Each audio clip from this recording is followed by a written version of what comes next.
특검은 최상병 사건과 관련해 공수처의 수사 대상이던 이종섭 전 국방부 장관을 호주 대사로 임명하고 출국 금지를 해제하여 해외로 도피하게 한 윤석열 전 대통령, 조태용 전 국가안보실장, 장호진 전 외교부 1차관, 이시원 전 대통령실 공직기강 비서관, 박성재 전 법무부 장관, 심우정 전 법무부 차관을 범인 도피죄 등으로 오늘 불구속 기소하였습니다.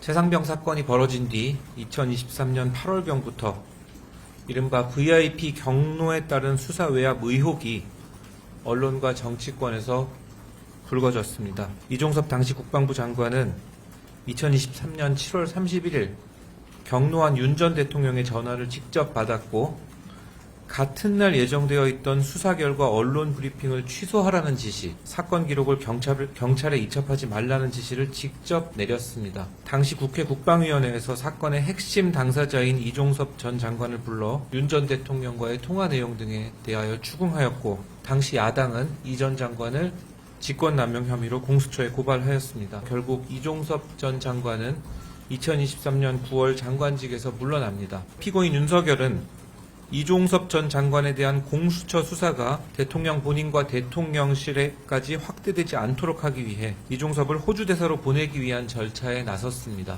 2023년 11월부터 대통령의 지시에 따라 대통령실, 외교부, 법무부는 절차와 요건을 무시한 채 이종섭이 호주 대사로 임명될 수 있게 만드는 역할을 분담했습니다. 먼저 외교부는 공관장 자격 심사를 담당했습니다. 미리 결론을 내놓고 형식적 심사만을 거쳐 이종섭에 대해 적격 결정을 하였습니다. 법무부 인사정보관리단, 대통령실 공직기강 비서관은 인사검증을 담당하였습니다. 이종섭 전 장관은 고위공직자 범죄 피의자였고 이와 관련한 구체적 내용이 언론에 연일 보도되고 있었음에도 이를 의도적으로 무시한 채 검증 결과 문제 없음이라는 결론을 냈습니다. 법무부 장관과 차관은 출국금지 해제를 담당했습니다. 이종섭 전 장관은 수사 대상으로서 출국금지가 된 상태였는데 법무부는 수사기관인 공수처의 반대 의견에도 불구하고 출국금지 심의위원회 개최 전 출국금지 해제 결론을 내놓고 이를 의결하였습니다.